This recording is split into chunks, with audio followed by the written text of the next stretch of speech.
What is up, guys, and welcome to another episode of my HLTV Fantasy. Today we are looking at IEM Chengdu 2024.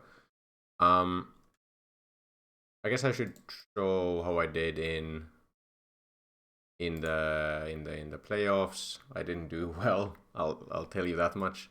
Um, Unfortunately, both Spirit and Mouse, all of my players lost their first games. Let's put it that way. It didn't work out. 2 points. It's sad, but honestly, like, playoffs are always a bit rough. It was hard to predict these playoffs. FaZe showed up against Spirit. Mouse didn't really show up at all in their match against G2. Navi wins the major. Of course, as an Alexi B fan, as a Finn, as someone who basically started out watching the old Ends lineup. That was like one of the first event I ever watched was, I don't know if I've ever told this, but the first event I really ever watched was that Ends tournament, that Star Ladder tournament that they won. And since then, of course, look, I've been a big fan of CS and especially Alexi B. So I'm extremely happy for Alexi B winning the major. And because of that, that kind of softened the blow of doing badly at this fantasy. In terms of where we are in the leaderboards, around 301. It's not like bad, but it's becoming increasingly difficult to get to the top places. At least what I can say is that a lot of other people also went for Spirit, for teams that essentially, well, didn't do that well, and because of that, I think the top spots got more tight. A lot of the people who were at the top spots before playoffs also dropped off after that. All we can do is really just go event by event and think logically about the picks that I make and hope to make some good choices. Chengdu, 2 groups into single elim. Actually, is this only groups? Yes, this is only group stage, so don't have to think about how the single elimination bracket is seeded or anything like that. That's going to be a separate fantasy then. Group A, well, there's 2 groups, so essentially you want to pick the 2 teams or players from the 2 teams that win their groups. In this group A, G2 is one of the favorites, and I would say Mouse is another one of the favorites. Of course, if Mouse and G2 win all their games up until to the upper finals, it will be a good chance for revenge for Mouse. Also, what I would say is that Mouse have an easier road to this upper final. So Mouse playing against Tyloo, and then the winner of Furia Lin Vision. Like, come on, they should always make it to upper finals. Whereas G2, maybe if Liquid have been practicing now that they didn't play the major, Heroic looked decent at the major, they can be a team that to beat. G2 have a more difficult road here. And then in the final, I would still probably generally favor Mouse over G2, but I mean, G2 did beat Mouse at the playoffs, but this is a different setting in a different tournament. I would still give a slight edge to Mouse, and due to that, I'm probably going double up on Mouse. Then Group B. So favorites, obviously FaZe is one of the big favorites here. They made it to the finals again in Copenhagen. They should always beat Nemiga. Then Monty Astralis, like Monty I don't have too high hopes for, like without SDY, without Bro. With these new players, Gizmi and Ryu, I don't have too high of an expectation for them to do too well. I would expect Astralis to win here most of the time, but we don't really know what's going on with Astralis. It's actually kind of poetic that Bro's first real match with Astralis is against his old team. That's kind of cool. But I would expect Astralis to win here, but I would probably say FaZe is fairly comfortable favorites in this upper semis. Then the lower part of Group B is super interesting because like both C9 and VP have like extremely easy first opponents. Like FlyQuest is the old Greyhound lineup. They could put up a fight against Cloud9, that's for sure. But I would expect them to win. But then like Wildcard against VP, like it should be a very easy win for VP. I would say Cloud9 VP in this upper semis is a pretty tight matchup. I think it's very 50-50, but whoever wins there is also like has a decent shot at doing well in the upper finals. So going into like picking teams and picking players, as I said, like double mouse is I'm pretty locked in with double mouse. Most of the lineups I've been looking at have like been like double VP because they're slightly cheaper than I expected. Like Mir and Norbert, for example, are fairly priced, whereas like Cloud9 is slightly more expensive. But I think honestly the better play is just to go for FaZe. The problem with going with Cloud9 VP is that the loser of this, like if you pick the loser of Cloud9 VP, you're pretty sad about it. You might also have to have them play twice against each other because of the lower final, although that doesn't matter for anything apart from like seeding, I believe.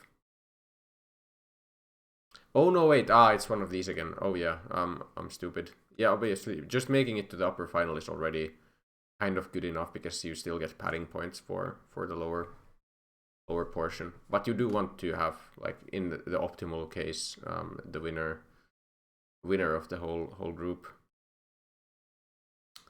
But I think the thing is that FaZe have just such an easy road to the upper finals. I should probably just go double FaZe, double mouse, even though, like as you can see here, double FaZe, double mouse is very common. I'm not at all surprised by that, but I think it just makes the most sense. Unfortunately, I would have loved to go for like C9 or VP here, some spice from those teams. I would never go for Astralis here, even though I do expect there to be somewhat of a similar like effect as what happened with Navi when Simple left, where like one of their highest rated players leaves, and then because of that or after that they actually start doing better. I actually think this Astralis roster has more potential than the one with Playmath. The biggest question mark is definitely gonna be how does Device do as an IGL. I think that's the biggest question now. But we'll have to wait and see. I think there's potential in this lineup for sure, though. But yeah, okay. I think it's double mouse. I think it's double FaZe. For mouse, I think Torji is just the best priced player again. Like he's consistently like cheaper than Roland, Yimpat, Zershan, which is fair. Like I would say Torji and Zershan are at a similar level. Torji has pop-off events. He did very well for me in opening stage of the major. Shuhei is like there's potential. I could go Zershan as well. He's been doing very well.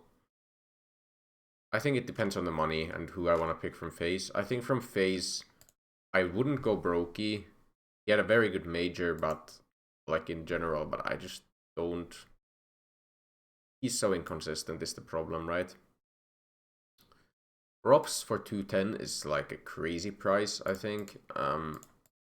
Just makes the most sense, probably, to go for him. Like he's had a slight downward shift in performances in the major, but like I don't think that's that big of a deal.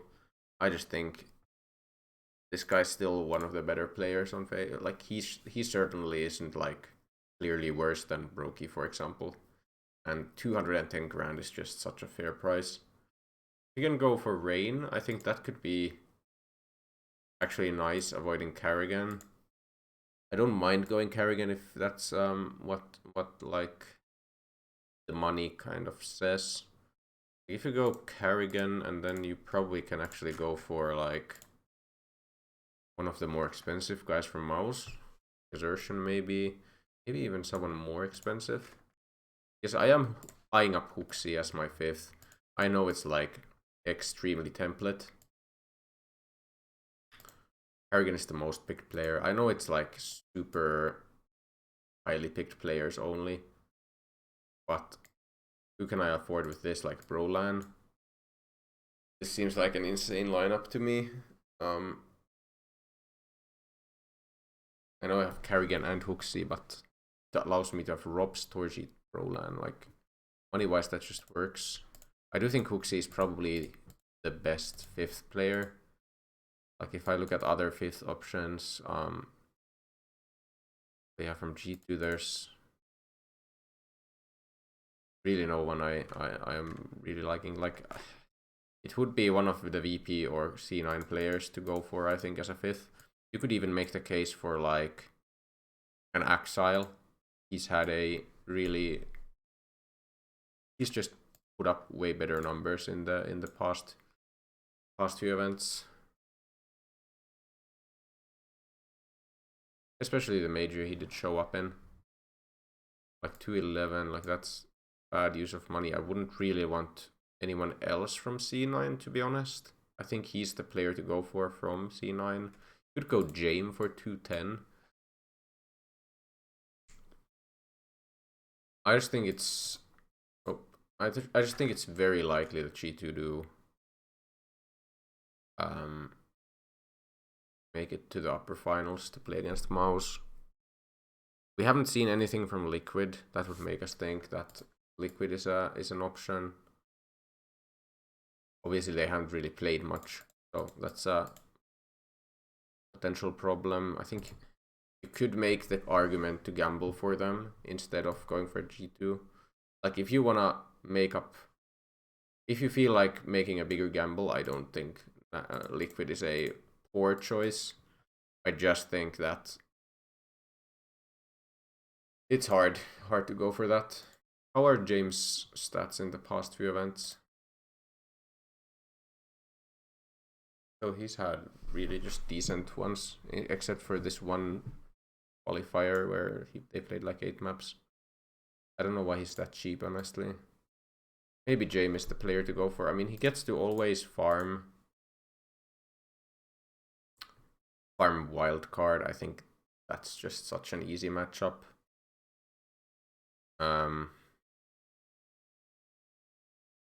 You also get like another Oper or Saver. I think there's gonna be a role for him for sure.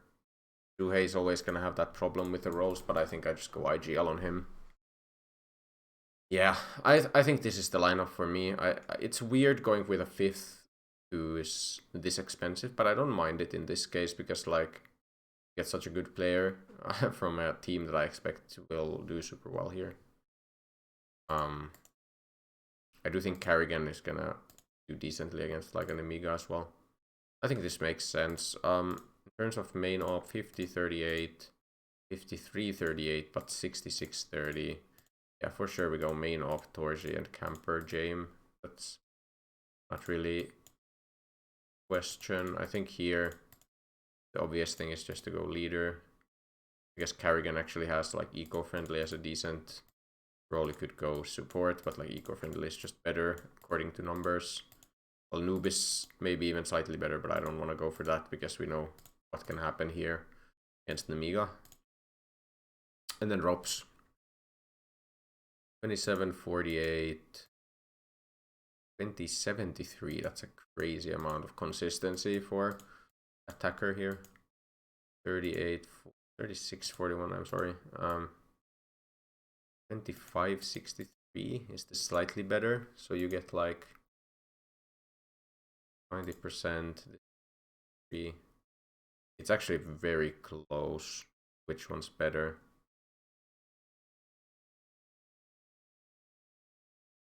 Five.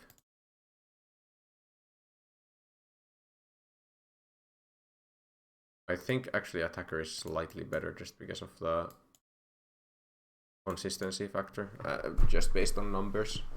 I think it's very, it doesn't really, you can't really make an argument either way, I think, in general here.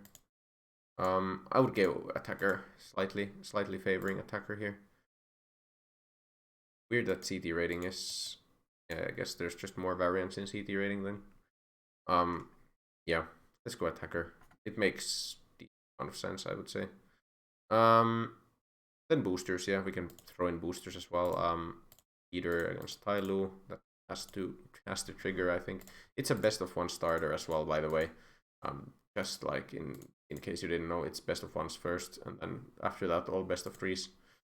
I don't know if that really makes much of a difference. Except for the boosters. we'll go KSD. That makes sense. Drops KSD. Oh yeah, I guess in terms of boosters,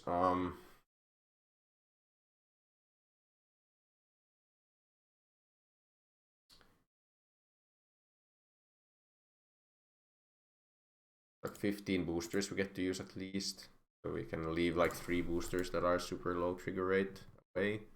It's actually a decent trigger rate for James against wildcard. Or just in general, I guess. Man, okay, I should actually be calculating these if I want to go try hard. I think I'll just check which 3 are like the worst boosters. Like, of course, yeah, Rambo, one of them. Saver James 62%. Actually, headshots with this lobby or this group of players might be one of the worst ones. Same as SMG kills apparently. Same as clutch. Yeah, I think SMG could be useful later. Or headshot is probably not good enough. It's probably headshots, Rambo, and clutch that I don't use. They're only like up to 30% trigger rate. Then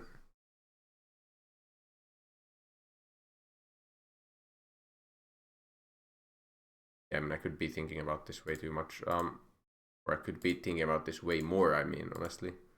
Top of scorecard, no, but I don't want to use them. Avenger, James. Like, James has all of the good boosters.